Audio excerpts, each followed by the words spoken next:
Hi, welcome back to Mechanic Garage. This is not the video it should be. I filmed a lot yesterday. Once we got the engine running, I just took the carbs off, stripped them, cleaned out all the jets, washed, blasted them through, washed everything out, made sure everything's spotless, put it all back together. It made no difference. So it's definitely the issue is the ignition side as we think. But spoiler alert, it made no difference. Unfortunately, I can't use any of that footage properly because it all muted itself. The microphone says it was on, the little blue lights are on. I didn't record any of it, so it was just all me showing you stuff. I'll put a little bit of that in a bit later on, just a quick voiceover, show what's what. But at the moment, I've been getting on with the interior.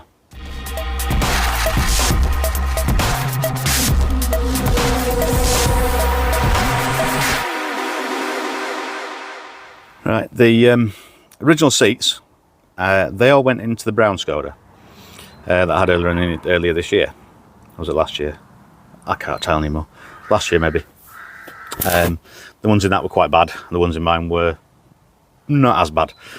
But the main reason for that was with the extra power, I didn't trust these seats not to fold up because they weren't designed for a fat lad like me being thrown back into the seats quite violently. And I was always a bit concerned about that, the seats breaking. Also, they're no side support. They were comfy enough, but I went and did a bit of a change, and we got, you've probably seen them before, a set of seats from a Corsa D. Now, the modern seats, there's a lot more support into them, they're a lot firmer, and you can see they're not actually bucket seats, but there's a hell of a lot more support in the sides. I kept the black and white stripes as a nod to the originals, although they're not straight, they're wavy. These ones all need the subframes modifying, need to make some frames to bolt them in. But what I've been doing today, I'm doing the back seat, which is a bit of a pain because it's still got to pivot and fold to get access to it. I'm just making the base, the metal base, to fit the car. Now the rear seats, again, because I wanted to keep it looking like a car rather than a track car, let's try and squeeze through, I needed to keep the seats in, and also they had to match. But hang on a second, I shall move you around. So what I've had to do,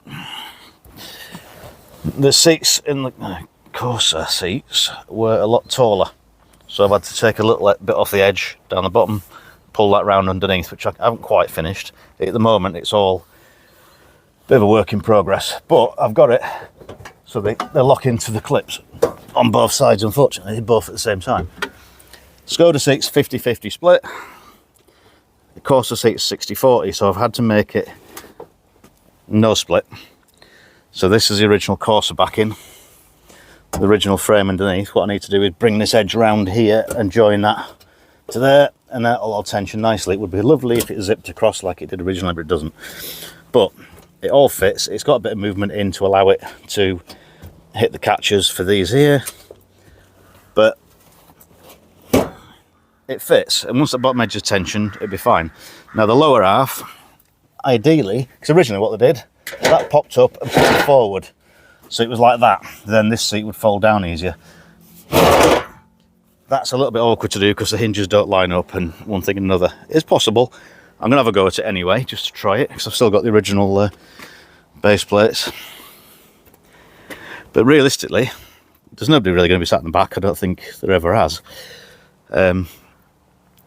Well, once or twice maybe, but it needs to look like the proper car seats. The sun's in the wrong place, I'll go on the other side.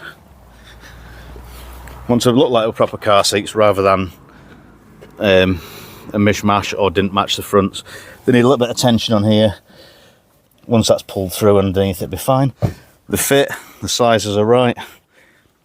It was more of a guesswork than anything else when I bought them.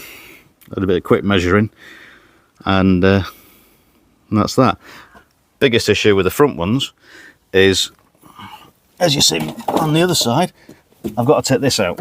And that's the original seat mounting there and there, because if you use these, it's way too high, the headrests are nearly in the ceiling. So the height of the seat now is about as low as I'd like it to be.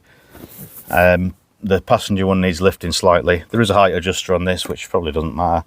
I need to get rid of these, as I have this other side, put a replacement cross brace in that's lower, and also the seats mount to. the floor strengthener, same at the back. So it will actually be stronger than it was now. The original mountings will all be gone.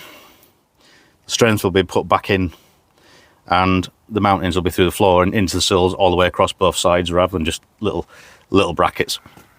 Modern seats are a lot stronger, they're a lot more supportive.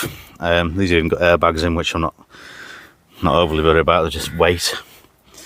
They are considerably heavier. The rear seat, I took out all the metalwork of the original coarser metal because it weighed a ton. Because it got the third seat belt in there, that has to be really strong, and it was ridiculously heavy. This is nothing, weighs nothing now. So it's just the original Skoda backing and fabric and foam. So I probably saved quite a lot of weight there.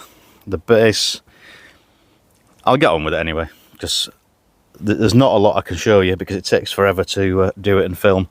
But I just wanted to show you a bit of this, and I'll come back to it in a little bit. I'll have a look at the carbs now and show you a little bit of what went on yesterday.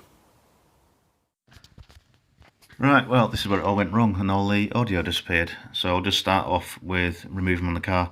There's only a fuel pipe, there's an electrical connection for the throttle position switch, and then the clamps to hold it on.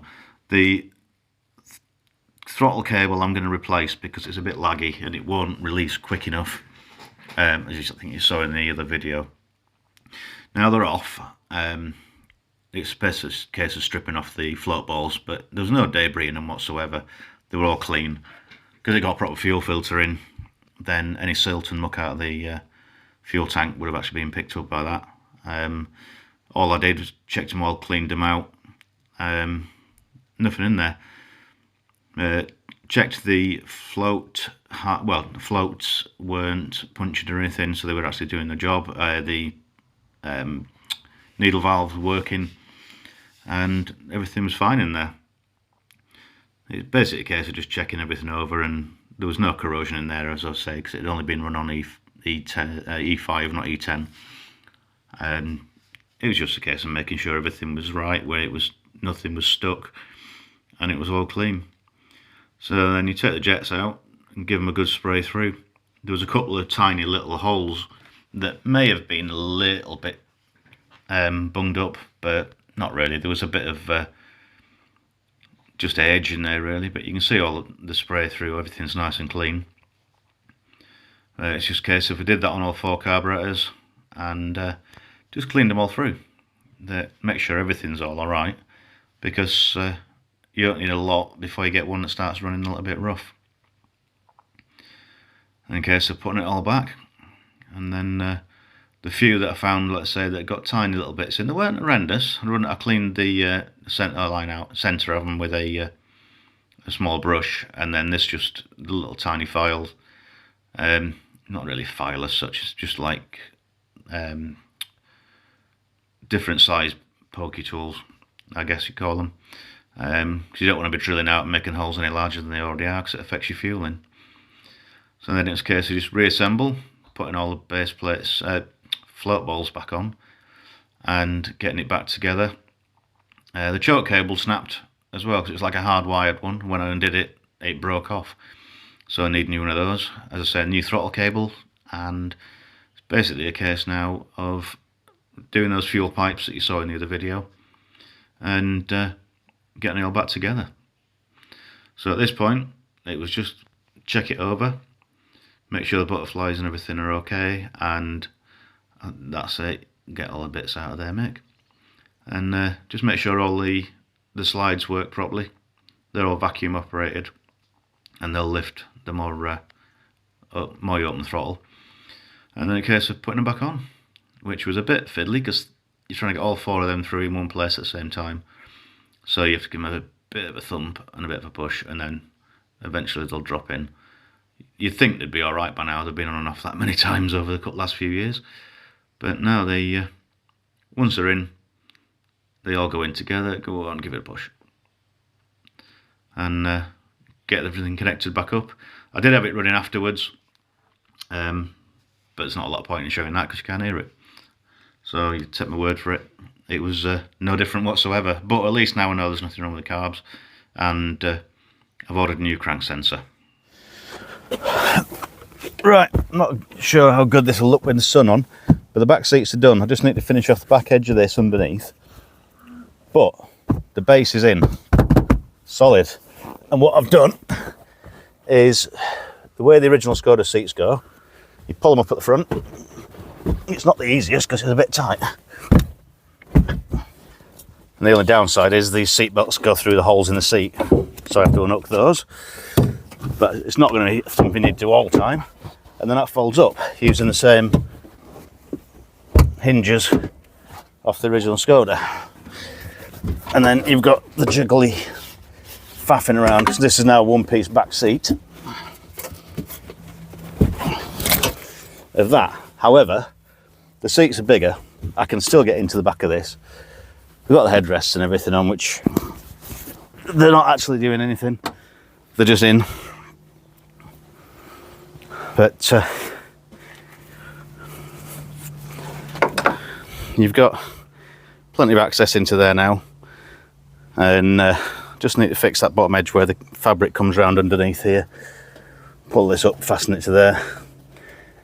This is all hidden away. Just need to trim these slightly for the hooks once this is all in the right place. Obviously a bit too big of holes, and holes where the things where I probably spray these black so they don't stand out quite so much, maybe, I don't know. But yeah, it's a bit of a faff with the seat belts, but needs must. You basically just poke them back through, which I'm not going to do now. Just pull them out for now, and then tuck it back in and give it a thump, and that's it. I mean, to be honest, you can't see them holes anyway. Once it's sorted, I'll put them through. But it's unlikely anybody's going to be in the back of it now anyway, so I'd probably scare them to death. But yeah, that's in. Matches the fronts. Make some subframes for the fronts. That won't be in this video because it's getting on a bit. And I'll just finish these off and then get it all sorted. Last bit for today. I've just been drilling out spot welds and got the interior framework out. Well, I've got the interior out, and it's all stripped out now.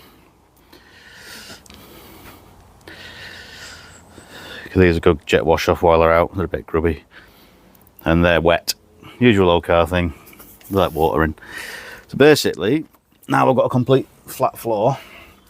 It's now got the integrity of a biscuit tin, because the cross bracing stiffened it up. So what I'm going to have to do is, let's get in, where that line is across there, where the original bar was, up the sides, and across from there to the side, there's going to be two subframe mounts that will then support the floor through the tunnel and the sills, same on both sides. That'll then possibly join across the two with a brace to replace the original ones. I don't think it'll need them, but I'd rather them be over strong. Probably have two longitudinal ones that'll go across subframes, and basically the car seats I've got will bolt to those. They'll be sort of probably C-section, about an inch tall, curved up at sides into bolted through the tunnels. Not sure what to do. Maybe weld some brackets on to bolt them to this side. But yeah, dead easy with a flat floor. You just need to put some strength in, because I've taken some of it out. So that will be enough for today. Let this dry out. I'm going to put the seats back in the garage. But we're getting somewhere now. I just feel like I'm making progress. Oh, and I got myself a period radio cassette for it. Proper old school 90s Kenwood. And it's not standard, obviously. It should be a 120 dash, but it's a 130. Different steering wheel, different seats, different, well, everything really. So it doesn't really matter if a few details are a bit not quite right. But no, it's not been a bad day for actually getting progress done. Got it running yesterday, if you've seen the other video, and then there'd been the carb issues that I had that I mentioned earlier in this one. Next one will probably be building subframes, building subframes and getting the interior back together, because once that's done, it's only really suspension wise and sorting out. This back seat was the biggest issue because it was a complete unknown. But actually made it quite good. I'm pleased with it, to be honest. And although not a lot although you've not seen a lot, it would have just been staring at the back of my head for a long time because it's taken nearly all day. But the end results are pretty good. I'm pleased with that. So anyway, like, comment, subscribe, and all the usual stuff. If you want to see any more of this going on, and anything else you want to see, let me know. This is the main priority now, getting this finished. The Wartburg brakes, bearings, things like that, they are, yeah, I need to get on with that. It's another job I need to get on with, because that's the only car I've got on the road at the minute. The weather's getting better, and I don't want to have like 3 dead cars kicking about, so I may well have a go at that soon. At the moment it's on the road, but the brakes aren't brilliant, the binding and stuff. It's got this funny habit of when it gets warm in the sun, the brake lights come on, because the brake fluid expands in the system, presses the pressure switch on. I keep getting my neighbour texting me going, your lights are on. It's like, yeah, okay. So sort that out. It'd be the master cylinder sticking ever so slightly and not releasing the pressure, and it's creating a sealed circuit. But that's another video. So thanks very much for watching. Hopefully this one's actually got sound. I have checked it several times during the day, and all being well, it's good. Thanks a lot. Cheers.